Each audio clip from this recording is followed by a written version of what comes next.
দর্শক আসসালামু আলাইকুম।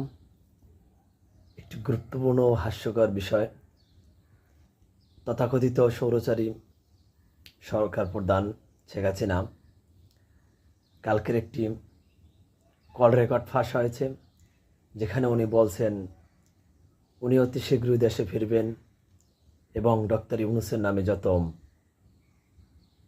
ব্যাংক হিসাব আছে, যত অ্যাকাউন্টে টাকা আছে, বিভিন্ন সংস্থায় যে ওনার টাকা পয়সা আছে, ওগুলো সব গরিবদের ভিতরে মানুষের কাছে বিতরণ করে দিবেন। প্লাস এখন যে বাংলাদেশ থেকে যত টাকা পাচার হচ্ছে, লুটপাট করতেছে, এই জানুয়ারি মাসে বই দেওয়ার কথা ছিল বাচ্চাদের স্কুলে, সেগুলো দিতে পারে নাই, প্রায় 700-750 কোটি টাকা আত্মসাৎ করছে। প্লাস সমন্বয়করা যে বর্তমানে বিভিন্ন জায়গা থেকে চাঁদাবাজি, টাকা পয়সা লুট করতেছে, এগুলো প্রত্যেকটা কাজের হিসাব নেবে এবং বিচারের মুখোমুখি করবে। অতি শীঘ্রই উনি দেশে ফিরবেন, এমনটাই ওনার কল রেকর্ডে ফাঁস হয়েছে। আসলে ওনার আত্মবিশ্বাস উনি আবার দেশে আসবেন, আসলে কি উনি সম্ভব?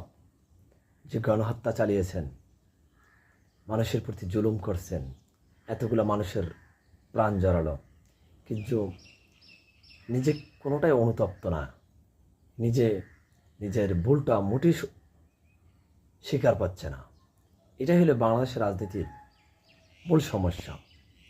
উনি সব ডাক্তার ইউনূসের গায়ে দোষ দিয়ে যাচ্ছেন, উনি পুতুলের মতো সাজতেছেন। আসলে কি মানুষের চোখটা এতটাই অন্ধকার? কে হত্যা করছে, কে মানুষ হত্যা করছেন, সেটাকে মানুষ দেখে নাই, শোনে নাই, অন্য একজনের গায়ে দোষ চাপিয়ে দিয়ে নিজেকে সাধু সাজা, এটা তো সম্ভব না। তাহলে এই 5ই আগস্টের আগে কার হুকুমে এতগুলো হত্যাকাণ্ড ঘটালো? কে দেশ পরিচালনা করত?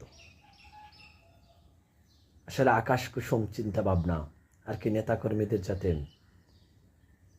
মনোবল ভেঙে না যায়, এই জন্য মাঝে মাঝে কল রেকর্ড ফাঁস করে, কল রেকর্ড দিয়ে বিভিন্ন জনের সাথে কথা বলে আর কি নেতাকর্মীদের মনটাকে চাঙ্গা করার জন্য এগুলো চালিয়ে যাচ্ছে।